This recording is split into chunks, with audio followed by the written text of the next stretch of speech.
하나님 말씀은 신약성경 요한복음 6장 66절에서 69절까지 보도록 합니다.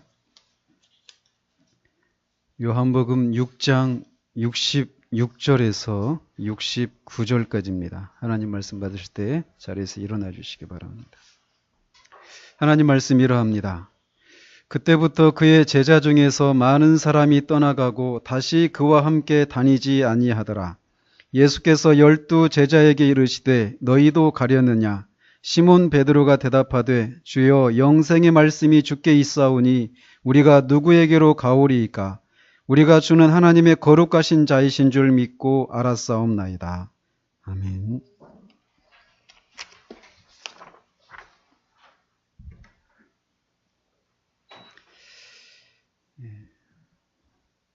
지난주에는 추수감사절로 한 주 쉬었고요.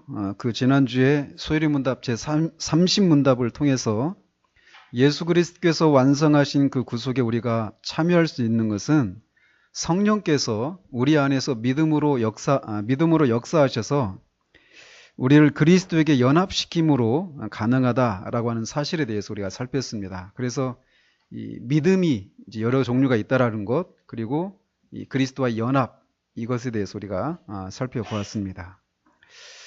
오늘은 31문답, 32문답을 같이 살피면서 유효한 부르심에 대해서 살펴보도록 합니다.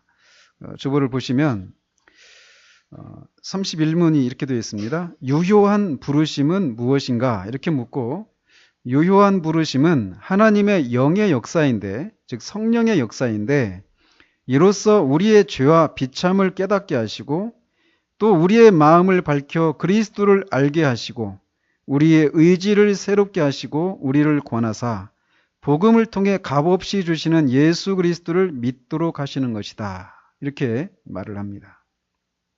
그리고 또 32문에는 유효한 부르심을 받은 자들은 금생에서 무슨 유익을 얻는가? 답하길, 유효한 부르심을 받은 자들은 금생에서 의롭다 하심과 양자로 삼는 것과 거룩하게 하심을 얻고 또 금생에서 이와 함께 받는 여러 가지 유익과 여기서 나오는 여러 가지 유익을 받는다. 이렇게 답을 하고 있습니다. 오늘 살펴보려고 하는 유효한 부르심을 제가 가로로 해놨죠. 효력이 있는 부르심, 효력이 있는 부르심 이렇게 부르기도 하는데, 지난번에 29문답을 이렇게 살피면서 이 교리를 잠깐 이렇게 다루었었습니다. 그래서 부르심에는 외적인 부르심이 있다. 외적인 부르심과 또 내적인 부르심이 있고, 또 외적인 부르심을 또 일반적인 부르심 이렇게 부르기도 하거든요. 그래서 일반적인 부르심이라고도 하고 내적인 부르심을 효력 있는 부르심 이렇게 부르기도 합니다. 그래서 동일한 이 복음을 듣고 어떤 사람들은 복음을 믿고 받아들여서 구원에 이르지만 어떤 사람들은 그것을 거부하고 구원에 이르지 못한다라는 거예요. 그래서 이런 차이가 일어나는 이유가 모든 사람에게 주어진 이 복음이 오직 일부의 사람들에게서만 성령께서 효력을 발생하도록 하시기 때문이다라고 하는 사실을 우리가 지난번에 살폈습니다. 오늘 본문에서 이 현상을 아주 극명하게 보여주고 있어요. 오늘 요한복음 6장의 이 본문은 주님께서 물고기 2마리와 보리떡 5개로 남자만 5,000명이나 되는 사람을 먹이셨던 소위 오병이어의 기적을 베푸신 후 그 다음날 자신을 따라온 많은 유대인들에게, 특별히 거기에는 제자들이라고 말하고 있습니다. 많은 제자들이 주님을 따랐다. 그 이튿날 그 제자들에게 하셨던 말씀입니다. 12 제자를 포함한 많은 사람들을 다 거기서는 제자들이라고 이렇게 말하고 있어요. 이 표현도 굉장히 중요한 표현입니다. 그러면서 주님은 그 자신을 따라온 많은 제자들에게 썩을 양식을 위해서 일하지 말고 영생하도록 있는 양식을 위해서 일하라 라고 말씀하시면서 자신이 하늘로부터 내려온 산떡이다. 그래서 자신의 살을 먹고 자신의 피를 마시는 자는 영생을 얻는다. 이렇게 말씀을 하셨어요. 내 살을 먹고 내 피를 마시는 자는 영생을 가졌고 마지막 날에 내가 그를 다시 살리리니 내 살은 참된 양식이요 내 피는 참된 음료로다. 즉 주님의 피를 먹고 마시는, 이게 우리 성찬에서도 그게 가르치고 있는 거잖아요. 즉 한마디로 예수님을 믿으면 영생을 얻는다, 이런 말씀입니다. 근데 그런 말씀을 거기 있는 많은 사람들이 같이 들었단 말이에요. 그런데 그 똑같은 가르침을 받았던 제자들 중에 분리가 일어납니다. 66절에 보면 그때부터 그의 제자 중에서 많은 사람이 떠나가고 다시 그와 함께 다니지 아니하더라. 많은 제자들은 이 말씀을 믿지 않고 떠나가고 다시는 주님과 함께 다니지 않았다라는 거예요. 그런데 모든 사람이 떠난 것은 아니었습니다. 많은 사람이 떠나가는 것을 보시고 난 주님은 남아있는 12 제자들에게 이렇게 물으십니다. 예수께서 이르시되 너희도 가려느냐? 그러자 시몬 베드로가 대답해서 주여 영생의 말씀이 주께 있사오니 우리가 누구에게로 가오리이까? 우리가 주는 하나님의 거룩하신 자이신 줄을 믿고 알았사옵나이다. 똑같은 말씀을 들었는데 내 살을 먹고 내 피를 마시는 자마다 영생을 가졌다. 이 똑같은 말씀을 들은 사람들 중에 많은 사람들은 그것을 믿지 않고 거부하고 자신의 집으로 돌아가 버렸어요. 그런데 그 중에서 12 제자, 특별히 여기 이제 가룟 유다가 빠져 있죠. 70절 이하에 보면 가룟 유다가 믿지 않는 자라고 이렇게 분명하게 말하고 있는데, 그 남아있던 12 제자 중에 가룟 유다를 제외한 다른 제자들은 나사렛 예수가 주님이시고 하나님의 거룩하신 자시라는 사실, 그리고 이 주님의 말씀이 진리라고 하는 사실, 그의 피를 마시고 그의 살을 먹는 자마다 영생을 가졌다라고 하는 이 말씀을 믿는 일들이 일어난다라는 거예요.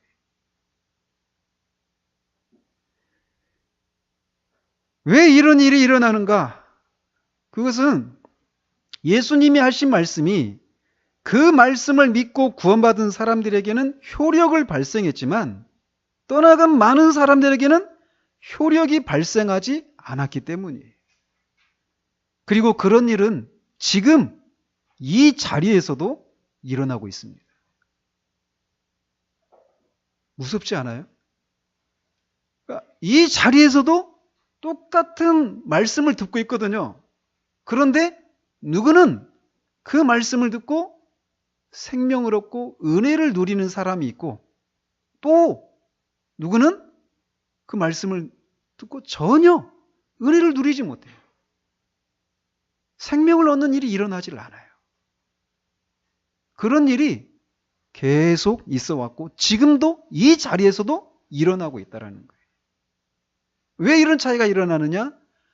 그 은혜를, 생명을 얻는 사람들 안에서 성령께서 역사하시기 때문이라는 거예요. 효력 있게. 그 예수 그리스도의 완전히 이루어진 그 구속이 그 사람 안에서 효력을 발생해서 그가 예수 그리스도를 믿고 구원에 이룰 수 있도록 성령께서 역사하시기 때문이다라는 것입니다. 왜 안 믿는 사람은 그런 일이 안 일어났기 때문이라는 것이죠. 성경에는 여러 곳에서 한 사람이 복음을 듣고 구원받는 그리스도인이 되게 되는 것은 효력 있는 부르심 때문이라고 말하고 있습니다. 예를 들어서 로마서 8장 28절에서 우리가 알거니와 하나님을 사랑하는 자 곧 하나님의 뜻대로 부르심을 받은 자들에게는 모든 것이 합력하여 선을 이루느니라, 이런 말씀이 있잖아요. 근데 모든 사람에게 모든 것이 합력하여 선을 이룬다라고 말하지 않아요. 누구에게만? 하나님을 사랑하는 자에게만 모든 것이 합력하여 선을 이룬다라고 말해요. 근데 그 하나님을 사랑하는 자들을 뭐라고 말을 하느냐면 그의 뜻대로 부르심을 입은 자들이라고 말합니다. 우리는 이 말씀을 많이 남용하죠. 그죠? 이건 모든 것이 합력하여 선을 이루는 것은 오직 하나님의 뜻대로 부르심을 받아서 하나님을 사랑하는 자들에게만 그것이 이루어지는 거예요. 모든 말씀이 그렇습니다. 그리스도인, 구원받은 그리스도인에게만 그 약속이 그들에게만 약속이지 믿지 않는 사람들에게는 그게 약속이 아니에요. 그러면서 계속해서 29절, 30절을 보면 사도는 하나님이 그들을 미리 알았고 그들을 하나님의 아들, 즉 예수 그리스도의 형상을 본받도록 하기 위해서 미리 정하셨다라는 거예요. 그리고 그 정해진 자들을 부르셨다라는 것이죠. 또 고린도전서 1장 2절에 보면 고린도에 있는 하나님의 교회 곧 그리스도 예수 안에서 거룩하여지고 성도라 부르심을 받은 자들과 또 각처에서 우리의 주 곧 그들과 우리의 주 되신 예수 그리스도의 이름을 부르는 모든 자들에게 라고 하면서 인사를 하면서 이 고린도전서를 시작하는데 사도는 여기서도 이 고린도에 있는 이 성도들이 성도가 되도록 부르심을 받았다라고 말하고 있습니다. 그러니까 부르심을 받은 결과 성도가 되었다라는 거예요. 또 그 같은 장 23절, 24절에서 보면 그가 십자가에 못 박힌 그리스도를 전하자 유대인들은 그 복음이 그들에게는 거리끼는 것이었다라는 거예요. 왜? 그들이 생각하는 이 그리스도는 메시아는 그 능력을 베풀어야 되는 거예요. 기적을 베풀어야 되는 거예요. 그런데 죽었어요, 그리스도가. 그러니까 유대인들은 믿을 수가 없는 겁니다. 근데 또 마찬가지로 헬라인 중에 어떤 믿지 않는 사람들은 그 그리스도의 십자가가 미련한 것으로 들리는 거예요. 그래서 그들은 그것을 믿지 않습니다. 어리석고 미련한 것이라고 그걸 거부해요. 그런데 모든 사람이 그것을 어리석고 말도 안 되는 것이라고 거절하는 것이 아니라 오직 부르심을 받은 자들은 그리스도가 하나님의 능력이요 하나님의 지혜라고 믿게 된다라고 말하고 있어요. 어떤 사람들에게는 그리스도를 전하는 것이 미련한 것입니다. 왜 그러느냐? 그들이 구원받지 못했기 때문에 그래요. 지금도 이런 일이 일어나고 있다니까요. 우리 자리에서도. 하지만 그것을 믿고 구원받은 사람들이 있는데 사도는 그 사람들을 부름받은 사람들이다라고 묘사하고 있다는 겁니다. 사도 바울만 그런 것이 아니라 사도 베드로도 그의 첫 번째 서신 2장 9절 10절에서 그리스도인을 부르심을 받은 자들이다라고 묘사하고 있습니다. 거기 보면 너희는 택하신 족속이요 왕 같은 제사장들이요 거룩한 나라요 그의 소유가 된 백성이니 이는 너희를 어두운 데서 불러내어 그의 기이한 빛에 들어가게 하신 이에 아름다운 덕을 선포하게 하려 하심이라. 너희가 전에는 백성이 아니더니 이제는 하나님의 백성이요 전에는 긍휼을 얻지 못하였더니 이제는 긍휼을 얻은 자니라 이렇게 말하고 있습니다. 즉 하나님의 이 백성들을 부르심을 받은 자들이다. 어디에서 어디로? 어두운 데서 기이한 빛으로. 백성이 아니었던 데에서 백성으로. 긍휼을 얻지 못한 데에서 긍휼을 얻는 대로. 이렇게 불러냄을 받은 자들, 이 사람들이 그리스도인들이다라고 사도 베드로도 얘기하고 있다는 겁니다. 이렇게 불러냄을 받아서 모인 무리가 무엇입니까? 그게 바로 교회예요, 교회. 교회라고 하는 단어의 헬라어 단어가 에클레시아라고 하는 단어인데 그 단어 자체가 이미 그런 뜻입니다. 불러내어서 이 부르심을 받은 자들 이런 뜻이란 말이죠. 교회라고 하는 말 자체가. 그래서 베드로의 표현대로 어두운 데서 불러내어 그의 기이한 빛에 들어가게 하셨다라는 겁니다. 그러므로 교회라고 하는 단어 자체가 있는 것 자체가 이 효력 있는 부르심이 있다라고 하는 것을 말해주는 거예요.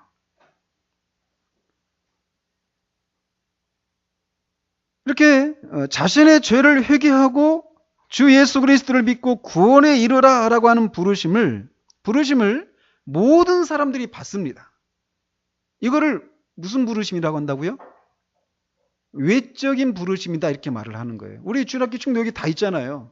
지금 여기서도 여희야 네 죄를 회개하고 예수님을 믿어. 그 예수님을 믿으면 네가 죄 사함을 받고 영생을 얻을 수 있어. 이런 얘기를 듣는단 말이에요. 그런데 그렇게 모든 사람에게 주어지는 그 외적인 부르심에 덧붙여서 그리스도인이 될 사람에게 오는 내적인 부르심이 있다라는 겁니다. 그것을 효력 있는 부르심이라고 불러요. 따라서 효력 있는 부르심은 내적이고 영적인 부르심입니다.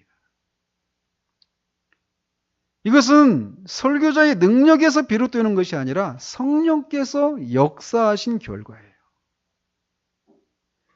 성경에는 여러 곳에서 효력이 있는 부르심이 내적이고 영적인 부르심이라고 하는 것을 말하고 있습니다. 이것을 우리 주님은 요한복음 6장 45절에서 이렇게 말씀하고 계셔요.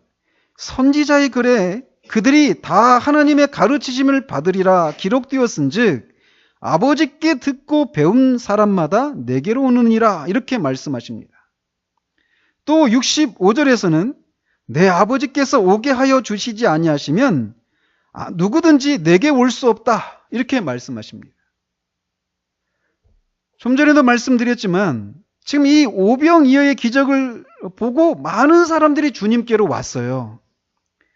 그리고 주님으로부터 복음을 들었습니다. 내 살을 먹고 내 피를 마신 자마다 영생을 가졌다라고. 즉 그들은 외적인 부르심에 반응을 했다라는 것이죠. 그리고 자신들을 그리스도인이라고 생각했어요. 거의 제자들이라고 표현하고 있잖아요. 그러나 그들은 하나님께 배운 적이 없어요. 그들은 껍데기인 외적인 말씀에 매달렸을 뿐 성령을 받지 못했다라는 겁니다. 아버지가 이 사람들을 오게 하지 않으셨기 때문에 그들은 이 복음을 듣고 다 떠나가고 맙니다. 하지만 남아있는 이 11명의 제자들에게는 아버지께서 그 말을 가르쳐주신 거예요. 깨닫게 하신 거예요. 그래서 그들은 남아서 그 구원의 복음을 즐거워하는 겁니다. 이것은 영적이고 내적인 부르심이 있다라고 하는 증거란 말이에요. 사도 바울은 이것을 에베소서 1장 17절에서 하나님 아버지께서 지혜와 계시의 영을 주는 것이다 이렇게 묘사를 합니다. 또 데살로니가전서 1장 5절에서는 성령과 큰 확신으로 된 것이다. 또 2장 13절에서 너희가 우리에게 들은 바 하나님의 말씀을 받을 때 사람의 말로 받지 아니하고 하나님의 말씀으로 받았다라고 말하고 있습니다. 즉 복음이 사람의 말로 전해질 때 성령의 역사가 나타나서 그것을 사람의 말이 아니라 하나님의 말씀으로 듣게 되어서 죄인들이 성도가 되는 것이다라고 말하고 있다는 겁니다. 즉 성령께서 말씀을 듣는 사람들 중 어떤 사람들 안에서 내적으로 역사한 결과 믿게 된다는 겁니다. 효력 있는 부르심에 대한 가장 대표적인 구절이라고 한다면 마태복음 22장 14절이에요. 청함을 받은 자는 많되 택함을 입은 자는 적으니라. 구원받으라고 청함을 받는 사람들은 많다라는 거예요. 즉 외적인 부르심을 받은 자는 많다라는 겁니다. 그러나 택함을 입은 자는 적다라고 말하고 있어요. 언제나 이것이 역사의 사실이었습니다. 지금도 마찬가지.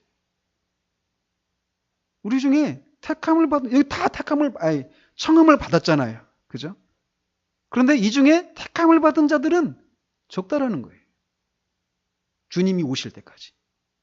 언제나 그런 일이 있습니다. 그렇다면 왜, 내가 예수 믿으면 믿지, 왜 이런 효력 있는 부르심이 필요한가? 그것은 사람의 내부, 정확히는 사람의 영혼에서 일어나는 이 성령의 역사가 없이는 어떤 사람도 그리스도인이 될 수 없는 그런 상태이기 때문에 그렇습니다.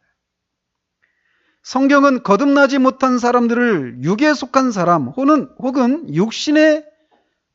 육신을 따르는 사람 이런 식으로 표현을 합니다.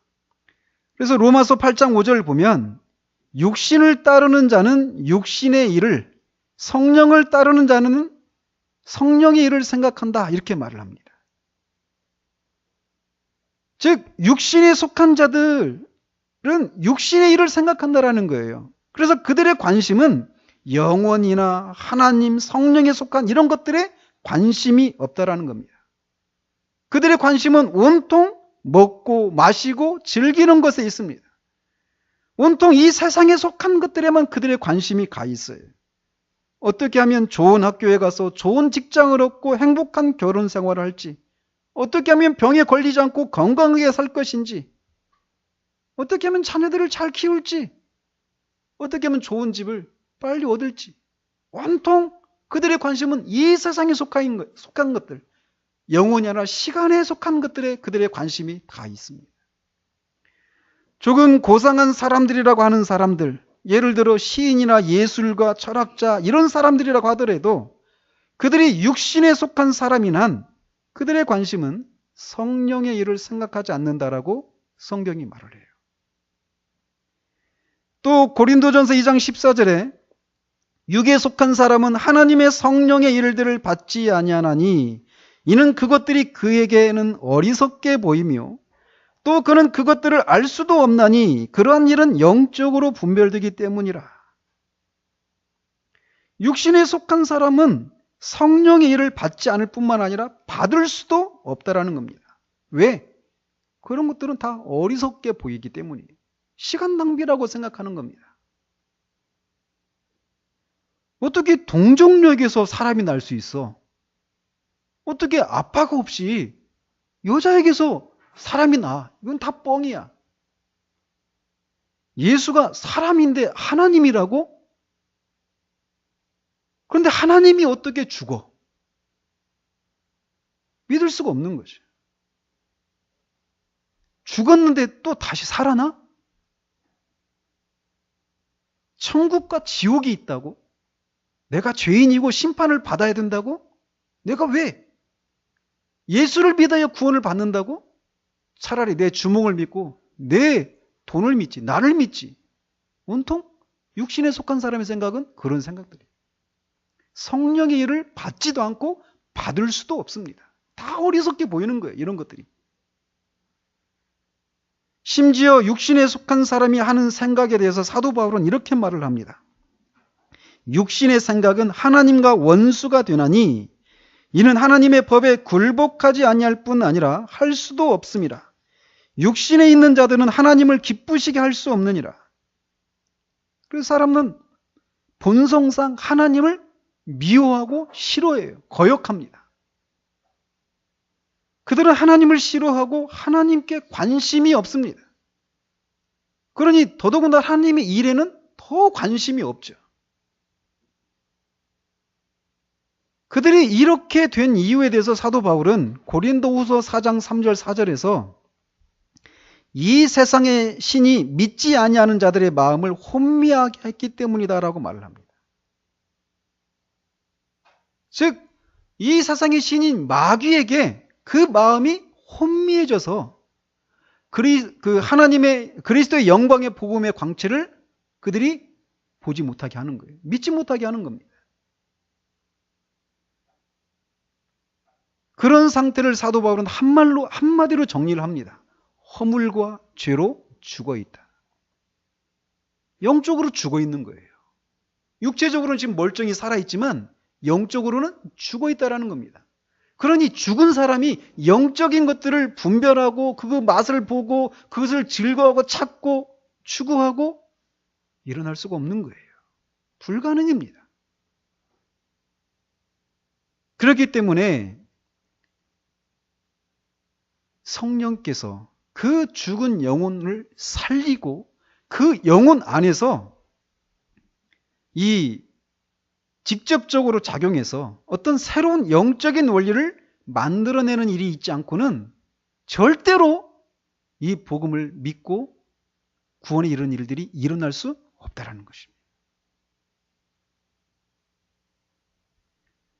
성령께서 그들의 영혼 안에서 역사하실 때 그들은 즉각적으로 영적으로 살아나고 영적인 지각을 소유하게 돼서 영적인 활동을 할 수 있게 됩니다. 그 결과 그들은 성령의 일들을 분별하게 되고 성령의 일들을 받아들이게 됩니다. 루디아가 사도 바울의 말을 듣고 있을 때 주께서 그의 마음을 열자마자 즉각 그 말을 따르게 되잖아요. 예수님 믿고. 그런 일들이 일어나야만 한다라는 거예요.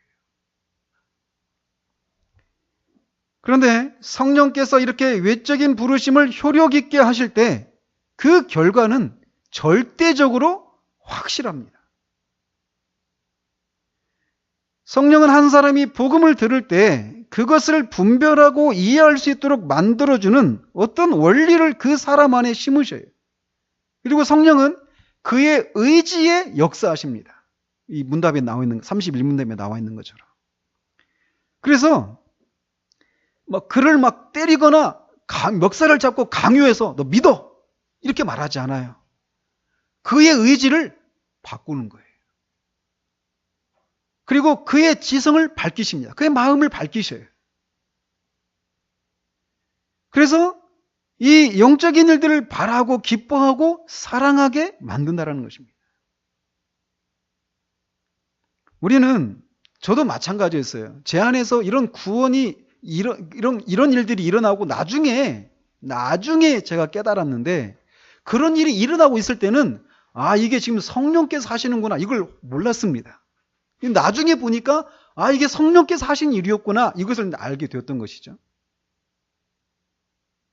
성령께서는 이렇게 그 한 사람에게서 그의 의지를 바꾸시고 그리고 그의 마음을 밝히셔서 이 외적인 부르심을 효력 있게 만드시는데 그 일에 있어서 결코 실패하지 않는다라는 겁니다. 그리고 더 나아가서 이 효력 있는 부르심은 결코 바뀌지 않아요. 하나님의 은사와 부르심에는 후회하심이 없다. 한 번 부르심을 받은 자들은 영원히 그 지위를 누려요. 물론 나중에 이제 뒤에 가서 또 성도의 견인할 때도 제가 더 추가적으로 말씀을 드리겠지만 하나님의 성령은 절대로 이 효력 있는 부르심의 결과는 절대적으로 확실하다라는 것입니다. 그렇다면 하나님은 이 인간들을 어디로 부르시는가? 거룩함으로 부르십니다. 하나님이 우리를 부르심은 부정하게 하심이 아니요 거룩하게 하심이니 그들로 하여금 거룩하게 하심이니라고 말하고 있어서 그냥 이 죄 용서받고 천국 가도록 하기 위해서 부르심을 받았다고만 말하지 않아요. 그들을 거룩함으로 거룩한 삶을 살도록 거룩한 자들이 되도록 부르셨다라는 것이죠.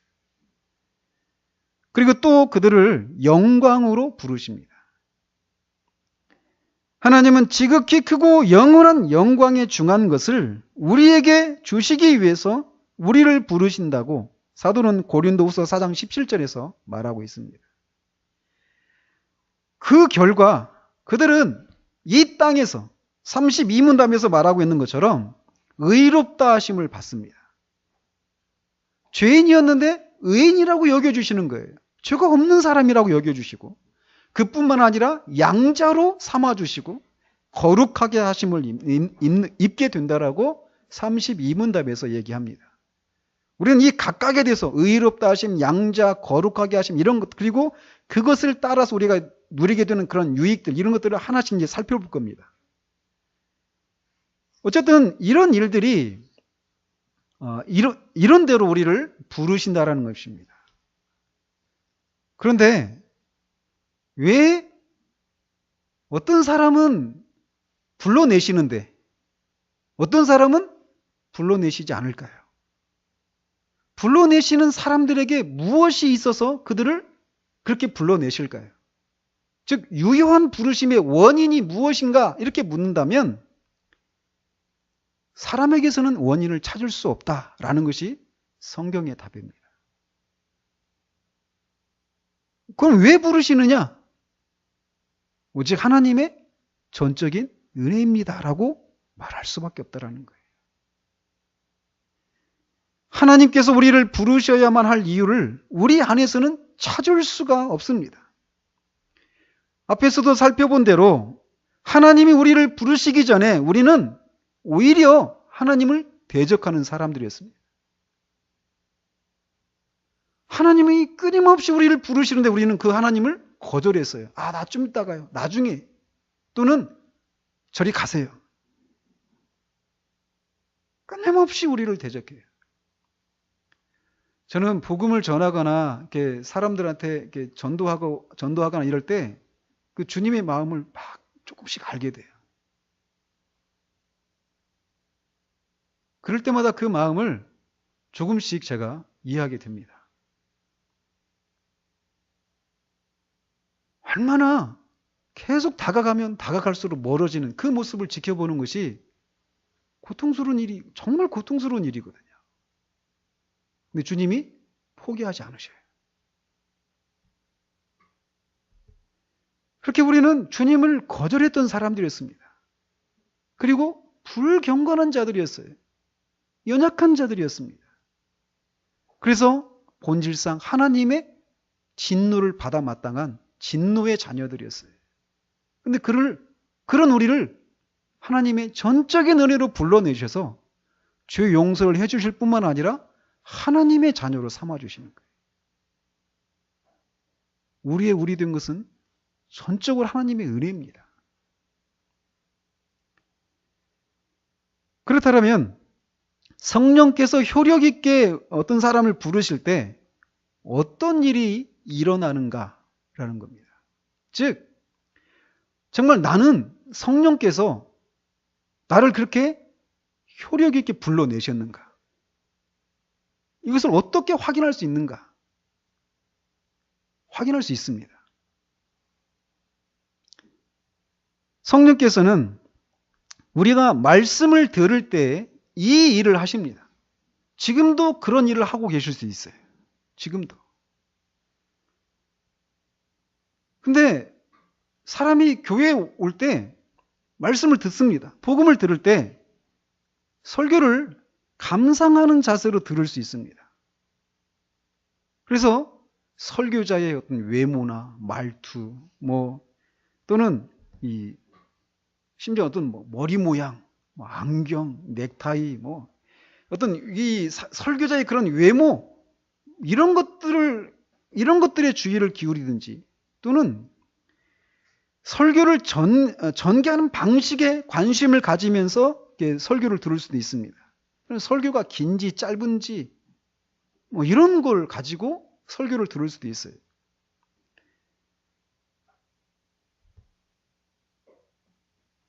또 설교를 통해서 듣게 되는 내용에 대해서도 관심을 갖고 들을 수 있습니다. 지금 같은 경우라면 지금 우리가 유효한 부르심에 대해서 듣고 있잖아요. 그죠?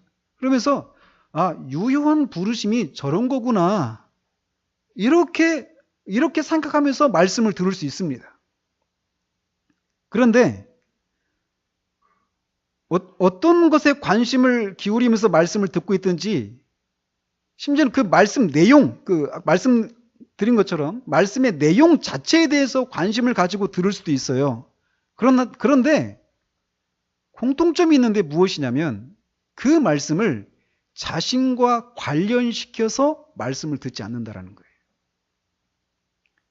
근데 그렇게 말씀을 듣고 있다가 갑자기 말씀을 듣는 마음의 자세에 변화가 일어나기 시작합니다. 그러면서 갑자기 이 말씀을 듣는 그 태도, 마음의 태도나 또는 몸의 태도에 변화가 일어나기 시작하는 거예요. 그러면서 관심을 기울이면서 듣기 시작하는데, 특별히 전에는 극장에서 영화를 관람하는 것처럼 초연하고 방관자적인 그런 자세로 말씀을 듣다가 말씀을 그렇게 듣는 동안 설교는 정말 지루한 것으로밖에 안 들립니다. 그런데 그렇게 듣다가는 논리를 따라오지 못하면 조는 거예요. 그러니까 성령께서 그 사람 안에서 역사하고 있는 동안은 절대 사람이 졸 수 없습니다. 어디 잠 못 잤다고요? 그래도 듣습니다.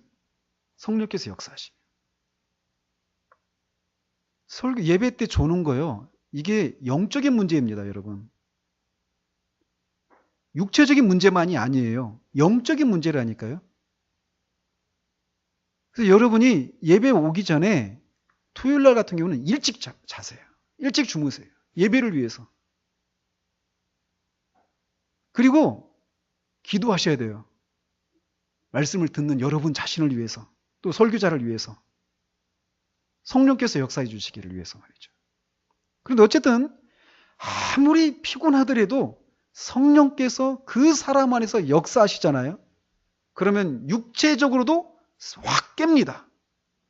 뿐만 아니라 관심이 바뀌는 거예요. 그러면서 그 말씀을 자신과 관련시켜서 듣기 시작합니다.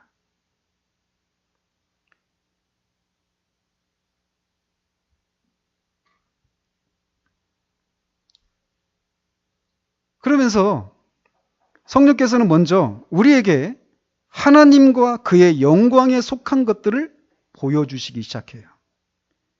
그 전에도 하나님이 어떤 분이신가에 대해서 수없이 들었을 수도 있습니다. 수십 번, 수백 번, 수천 번도 더 들을 수도 있어요.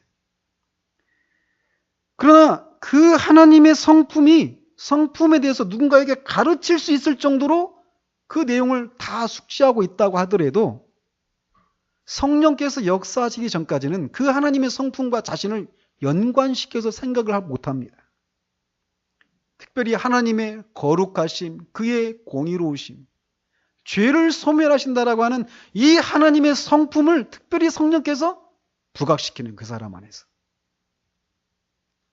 갑자기 하나님이 자신 앞에 살아있는 인격체로 다가오십니다. 그를 피할 수가 없어요. 전에도 하나님에 대해서 들었지만 그것이 자신을 하나님 앞에 세우지 못했습니다. 그런데 갑자기 하나님의 인격이 실체를 드러내며 다가와요. 그분의 거룩하심과 죄를 미워하시는 것에 대해서 자신과 관련시켜 생각하기 시작합니다. 그분이 거룩하신 분이고 공의로우신 분이셔서 죄를 반드시 심판하시고 형벌하신다는데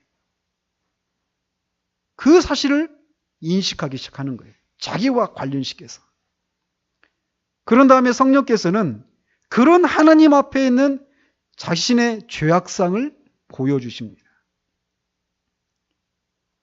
주님께서 성령이 오시면 죄와 의와 심판에 대해서 세상을 책망하시리라 라고 하셨던 일이 자신에게 적용되기 시작하는 거예요.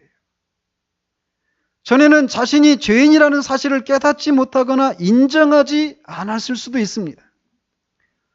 그래서 자신이 비록 완전하진 않지만 그래도 그렇게 나쁘진 않다 이렇게 생각하고 있을 수 있습니다. 심지어는 바울 같은 사람은 자신은 율법의 의로는 아무런 흠이 없다 이렇게 생각했어요. 그래서 자신만만했던 사람이었죠. 왜냐하면 그런 스스로 도덕적으로 종교적으로 아무 흠이 없는 사람이라고 생각했기 때문이죠. 그런데 성령께서 역사하시기 시작하면 자신이 진정으로 어떤 사람인지 자각하기 시작합니다. 그러면서 자기가 의지하고 있었던 자기 의가 얼마나 더러운 것인지 깨닫기 시작하고 그 사람 안에서 죄에 대한 각성이 일어나기 시작해요. 그것을 깨닫기 시작하면 성령께서는 그 죄로 인해서 심판을 받아야 한다라고 하는 것을 밝혀주십니다. 그래서 그대로 자신이 죽는다면 하나님의 심판을 받고 지옥에 떨어져야 한다라고 하는 것을 두려움 가운데 깨닫기 시작해요. 이 사실을 깨닫기 시작하면 그 사람은 하나님의 심판에서 벗어나기 위해서 이런저런 노력을 하기 시작합니다. 그래서 하나님의 뜻대로 살아야 되니까 하나님의 뜻을 알려면 말씀을 봐야지 하면서 성경을 읽기 시작할 수도 있습니다. 그러나 성경을 읽을 때마다 자신이 이런저런 계명을 어겼다라고 하는 것을 더 구체적으로 깨닫기 시작합니다. 예를 들어서 전에는 음란한 동영상을 보거나 결혼관계에 의해서 성적인 관계를 맺는 것을 아무렇지 않게 생각을 했습니다. 인간이 성적인 것에 관심을 갖고 그런 것을 좋아하고 이런 것은 인간의 본성인데 이런 생각을 하면서 그것에서 아무런 문제의식을 갖지 않았습니다. 다른 사람도 다 하는 것이고 하는 것으로 생각하면서 그것에 대해서 아무런 가책을 느끼지 못했어요. 그러나 간음하지 말라라고 하는 말씀이 갑자기 그에게 부각되기 시작합니다. 그 말씀에 비추어서 자신은 죄를 범했다라고 하는 것을 깨닫기 시작해요. 그래서 말씀이 인간은 하나님의 형상으로 빚어진 존재다. 그래서 짐승처럼 본능을 따라 사는 존재가 아니다. 성적인 본능을 하나님이 주셨지만 짐승처럼 그냥 성적인 것에 아무런 가책도 없이 그냥 그 본능을 따라 살아가는 것이 아니라 영의 통제를 받아서 살아야 된다. 이런 것도 말씀을 통해서 깨닫기 시작하면서 내가 지금까지 잘못 생각하고 있었구나. 아무런 문제도 의식도 가지고 있지 않았던 것들이 사실은 죄였구나. 심지어 산상수훈에서 여자를 보고 마음에 음욕을 품는 자마다 이미 간음했다라고 하시는 주님의 말씀 앞에 설 때는 완전히 무너집니다. 왜? 지나가는 여자 다리를 보고 여자의 가슴 보고 얼굴 보고 수없이 많은 음란한 생각들을 했던 것이 떠오르기 시작합니다. 이게 바로 간음을 한 거구나. 온통 내 마음에 음란한 생각들로 가득해 있구나. 깨닫기 시작합니다. 전에는 살인하지 말라라고 하는 말씀을 들었을 때 나는 사람을 죽인 적이 없으니까 아무 문제 없어. 그런데 주님이 산상수훈에서 말씀하신 것처럼 형제를 향해서 형제를 미워하고 그 형제를 향해서 나가라. 너는 쓸모없는 놈이다. 라고 무시하고 비난하는 것. 이것도 이미 살인을 한 것이다라고 하는 이 말씀을 딱 앞에 섰을 때 그는 소스라치게 놀라기 시작합니다. 자녀들이 막 미운 짓 할 때 막 때리고 막 분노하는 마음이 막 일어났었던 적이 있잖아요. 그게 바로 살인이라는 것이에요. 그 사실들을 성령께서 하나씩 보여주시는 거예요. 자신 안에 얼마나 살인 본능이 가능한지를 깨닫기 시작합니다. 더욱더 심각한 것은 마음과 뜻과 성품을 다해서 즉 자신의 전 존재로 하나님을 사랑하고 이웃을 사랑하라는 말씀 앞에서 자신은 한 번도 하나님을 사랑한 적이 없고 하나님을 미워하고 대적하기까지 했던 그런 존재다라는 사실들을 깨닫기 시작합니다. 하나님의 심판 아래 자신이 있다라고 하는 것을 깨닫기 시작하면서 이렇게 말씀대로 살려고 막 했는데 오히려 그 말씀을 보면서 그 심판하시는 하나님을 내가 대적하고 있었구나. 이것을 깨닫는 순간 어디를 피할 데가 없습니다. 죄를 짓지 않기 위해서 아무리 애를 써도 아무리 기도해도 그렇게 할 수 없는 것을 깨닫기 시작합니다. 아무리 눈물을 흘려도 자신이 이미 저지른 죄를 씻을 수 없고 자신을 짓누르는 죄책감을 없앨 수 없다라고 하는 것을 깨닫기 시작합니다. 어떤 사람은 이 과정을 수주일 또는 수개월, 존 번영 같은 경우는 1년 반 동안 이런 고통스러운 시간을 보내면서 고통을 겪습니다. 그에게 결코 평안이 없습니다. 저는 모든 사람이 이렇게 오랜 시간을 이렇게 자신이 아무리 애를 써도 자신이 이미 저지른 죄를 씻을 수 없고 죄를 짓지 않고 하나님을 기쁘시게 하는 이런 거룩한 삶을 살 수 없구나. 내가 구원에 이를 수 없구나. 이 사실을 깨닫기까지 오랜 기간을 보내야 된다라고 말씀을 드리고 있는 게 아니에요. 어떤 사람은 단 몇 시간, 그냥 이 아주 짧은 기간 동안 이런 시간을 보내기도 합니다. 그러나 분명한 것은 자고 일어났더니 내가 그리스도인이 되어 있었어요. 이런 일은 없다라는 겁니다. 분명히 내가 죄인이라고 하는 것, 그리고 스스로 구원에 이를 수 없다라고 하는 것을 깨닫기까지는 깨닫게 되는 일들이 있다라는 겁니다. 어떤 사람은 자신이 이렇게 죄를 깨닫고 자신의 삶을 바꾸고 열심히 교회 나오고 예배 빠지지 않고 열심히 기도하고 성경 읽고 거룩한 삶을 살려고 애를 쓰고 있기 때문에 자신은 구원을 받은 사람이라고 생각을 합니다. 여러분, 존 웨슬리라고 하는 사람을 아시죠? 그가 구원받기 전에 그는 일주일에 2번씩 금식을 했습니다. 그리고 대학 생활을 하면서 홀리클럽이라고 하는 것을 이렇게 그 모임을 이끌어가면서 경건한 삶을 살려고 애를 썼어요. 구빈원에 가서 복음을 전하고 감옥에 가서 복음을 전하고. 그 당시 다 방탕한 그런 문화 속에서 그들의 그런 조롱과 멸시를 받으면서도 꿋꿋하게 그런 경건한 삶을 살려고 애를 썼습니다. 그리고 대학에서 제공했던 그 유수한 그런 자리를 박차고 미국으로 선교사로 갑니다. 그런 웨슬리를 누가 그리스도인이 아니라고 생각할까요? 그런데 그는 그리스도인이 아니었어요. 그는 여전히 자신의 행위로 죄를 속하고 구원에 이를 수 있다고 하는 생각을 가지고 있었던 것이에요. 근데 많은 사람들이 여기에 머물러 있습니다.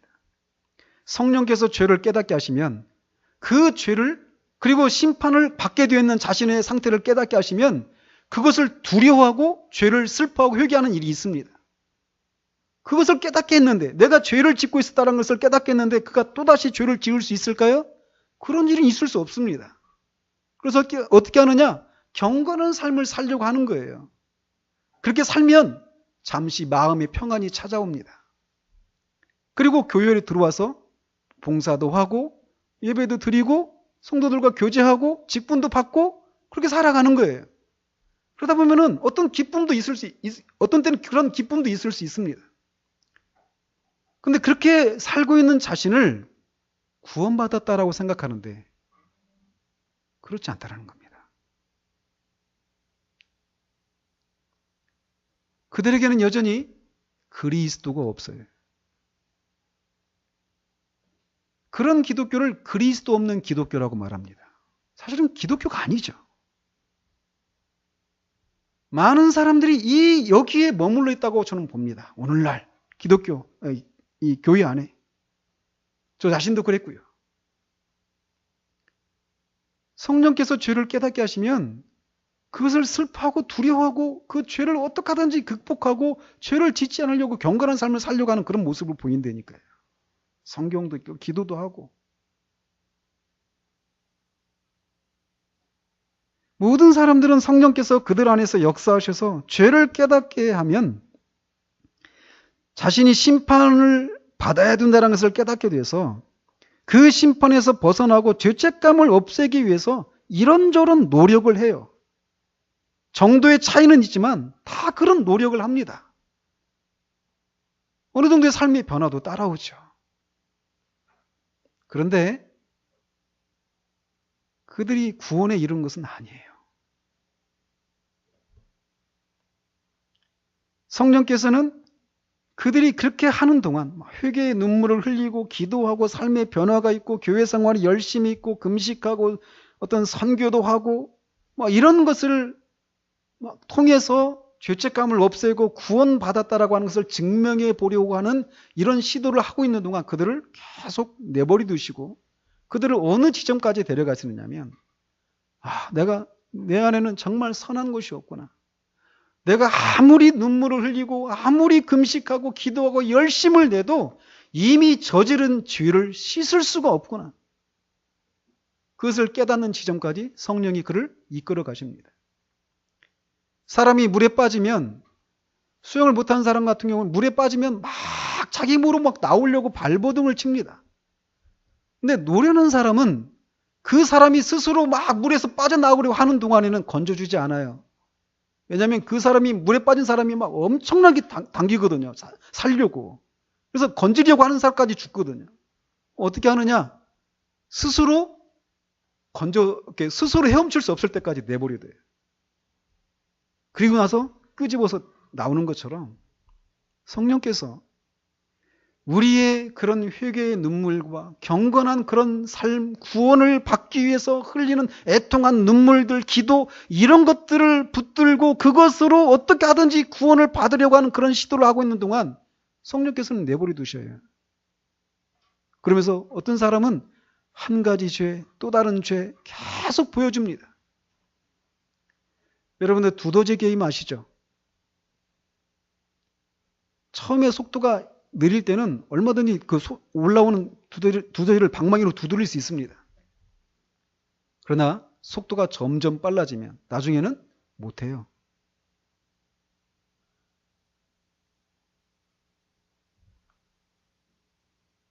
그래서 성령께서는 그 사람이 스스로는 구원에 이를 수 없는 자신의 무능력을 깨달을 수 있도록 그를 자꾸만 막다른 지점으로 인도해서 오순절에 베드로의 설교를 들었던 사람들처럼 형제여, 내가 어떻게 하면 구원을 받으리까? 나에게는 아무것도 할 수 없습니다. 라고 하는 그 지점으로 인도하십니다.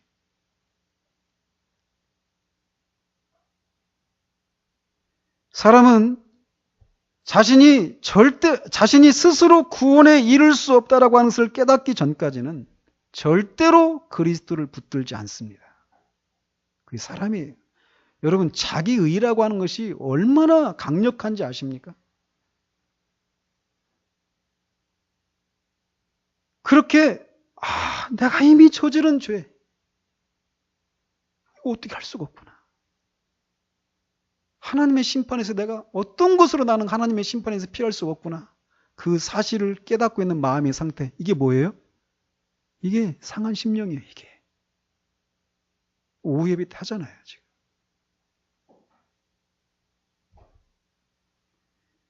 그런 사람에게 성령께서 그의 마음을 밝히십니다. 그래서 그리스도에 대해서 그분이 어떤 분이신가를 깨닫게 하셔요. 자, 이 부분에서도 우리는 그리스도가 어떤 분이신지 그분이 어떤 일을 하셨는지 수도 없이 들을 수 있습니다. 저도 수천 번을 들었어요. 진짜 회심에 이르기 전에. 그런데 이렇게 내 스스로 구원에 이를 수가 없다라고 하는 것을 깨닫는 그때 성령께서 진짜 그리스도가 한 인격 안에 두 본성이 있다라고 하는 사실. 그전에는 그게 그냥 복잡한 것으로만 생각했습니다. 그런데 그분이 하나님이시면서 사람이신 그 사실이 나를 이렇게 아무런 소망이 없는 완전히 절망인 절대 내 스스로 구원에 이룰 수 없는 그런 나를 구원하시기 위해서 반드시 그분이 동정녀를 통해서 나셔야만 했고 또 그렇게 참된 인성을 취하셔야만 했다라고 하는 그 사실이 얼마나 큰 은혜인지를 깨닫기 시작합니다. 그분이 십자가에서 죽으신 것 수도 없이 들었습니다. 그런데 그 십자가가 나에게 새롭게 다가오기 시작을 합니다. 그가 죽은 자 가운데서 다시 살아나신 것. 성찬, 세례. 전에도 성찬을 아무 생각 없이 참석을 했습니다. 저도 그랬거든요. 구원받지 못했는데도. 그랬는데 성령께서 성찬이 무엇을 의미하는지, 그분이 그렇게 나를 위해서 몸을 찢으시고 피를 흘려주심으로 내 죄가 씻겨지고 내가 살 수 있게 되었구나라고 하는 것을 깨닫게 하는 거예요. 그것은 바로 이런 나를 향한 하나님의 사랑이요 은혜구나. 내가 장차 하나님 앞에서 그런 하나님의 잔치에 내가 어린 양 혼인잔치에 내가 참여할 사람이구나 이것을 확인하게 하시는 거예요. 새롭게 다가오기 시작합니다. 전에 하나님의 사랑 아무리 얘기해도 그 마음이 돌 같아서 눈물 전혀 없었습니다. 슬픈 드라마나 영화 볼 때나 흘렸던 눈물이었어요. 그런데 그 멀게만 느껴졌던 하나님이 가까이 다가옵니다. 그리스도가 흘려주셨던 그 보혈, 그것만이 이런 나를 용서해 주시고 내 죄를 씻을 수 있고 그 보혈만이 나를 용서해 줄 수 있구나 라고 하는 것을 깨닫게 하십니다. 그리고 그 그리스도를 붙잡을 수 있도록 믿음을 주셔요. 그리고 난 후에 그에게 놀라운 변화가 일어납니다.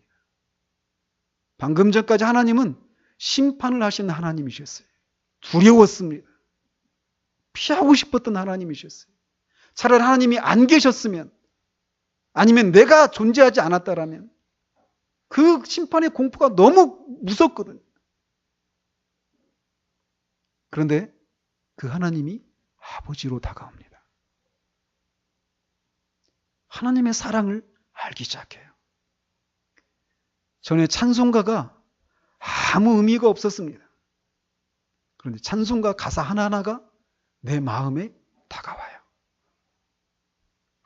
모든 것이 살아납니다. 변화됩니다. 세상을 바라보는 시각의 변화가 일어납니다. 나를 바라보는 시각의 변화가 일어나요. 영혼을 보게 됩니다. 천국을 사모하게 됩니다. 죄를 미워하고 주님과 더 가까이 하고 싶은 그런 마음이 일어납니다. 나와 항상 함께 하시는 하나님의 손길을 느껴요.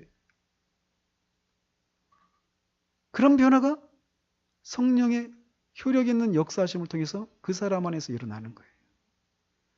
그 그리스도인은 그런 것을 통해서 그리스도를 붙잡는 사람이에요. 그리스도에게 자신을 맡긴 사람이에요.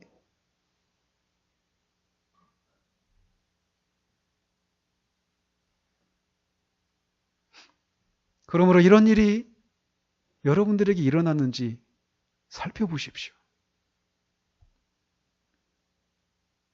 만약 여러분에게 이런 일이 일어나지 않았다면 여러분은 하나님의 진노 아래 있습니다.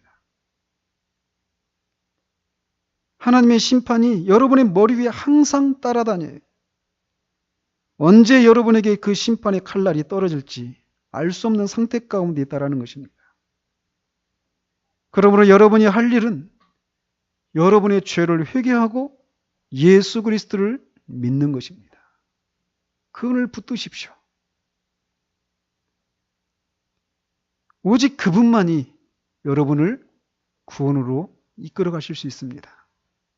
우리의 회개의 눈물, 간절한 기도, 경건에 대한 열심, 이걸로 되지 않아요. 그걸 간절히 소원하는 것으로도 되지 않습니다. 그 고통을 알고 그 고통 가운데 흘리는 눈물로도 하나님이 여러분을 구원해 줄 수 있는, 구원해 내셔야만 하는 의무를 지워줄 수 없어요. 오직 그리스도. 그분만이 여러분을 구원해 줄 수 있습니다. 이미 이런 일이 일어났다면 여러분은 하나님께 감사하십시오.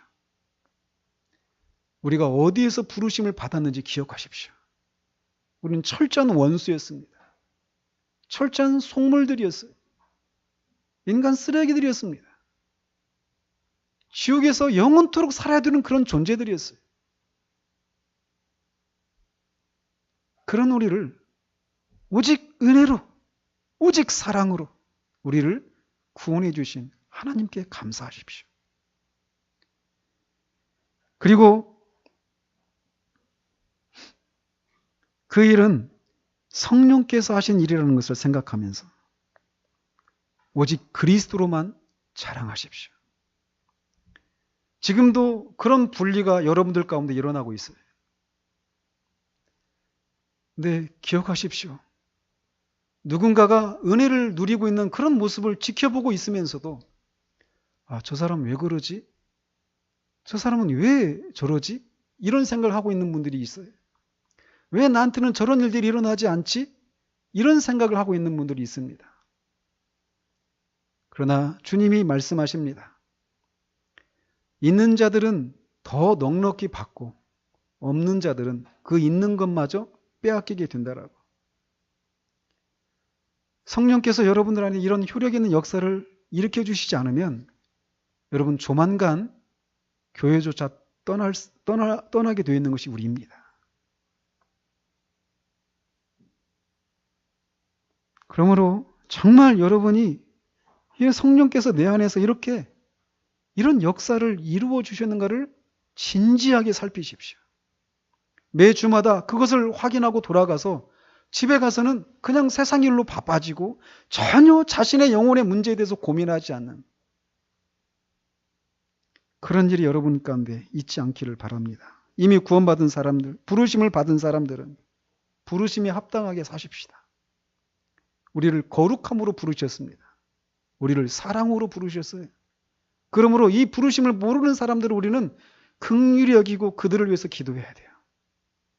뿐만 아니라 우리는 이렇게 고상한 하나님의 양자로 부르심을 받은 자들이기 때문에 그 신분에 합당하게 살아야 합니다. 제가 그래서 자꾸 명예, 품위 이런 용어를 쓰잖아요. 그렇게 살지 못하는 우리들의 모습을 인해서 하나님 앞에 간구하십시다. 하나님의 자녀답게 살 수 있는, 품위 있게 살 수 있도록, 하나님의 자녀의 명예를 지킬 수 있도록 하나님 도와주십시오. 이 일이 우리 모두에게 있어지기를 바랍니다. 기도하겠습니다.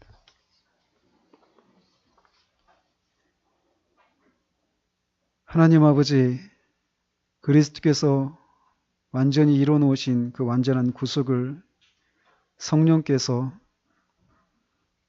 말씀을 사용하셔서 우리 안에서 어떤 과정을 통해서 역사하셔서 그 그리스도의 구속을 효력 있게 하시는지에 대해서 우리가 살펴보았습니다. 하나님, 참으로 두렵습니다. 그리고 안타깝습니다. 하나님이여, 저들 아직 그리스도를 붙들지 못하고 있는 저들의 영혼의 눈을 밝혀 주시옵소서. 영적인 지각을 허락해 주시옵소서. 그래서 자신의 그 처지를 깨닫게 하시고 정말 스스로 구원에 이룰 수 없는 자신의 그 모습을 정말 깨닫는 중에 그런 자신을 위해서 하나님이 마련해 놓으신 유일한 피난처이신 예수 그리스도를 저들이 붙잡는 일들이 일어날 수 있도록 주님 도와주시옵소서. 자신의 영혼의 문제에 대해서 진지하게 돌아보고 살펴볼 수 있도록 주님 도와주시옵소서. 정말 그래서 여기 우리가 똑같은 말씀을 매주마다 듣는데 우리 안에서 분리가 일어나는 일이 없기를 소원합니다. 다 동일한 복음을 듣고 동일한 생명과 동일한 은혜를 누리며 그렇게 주 앞에서 살아가는 우리 모두 될 수 있도록 주님 역사해 주시기를 원합니다. 예수 그리스도 이름으로 기도합니다.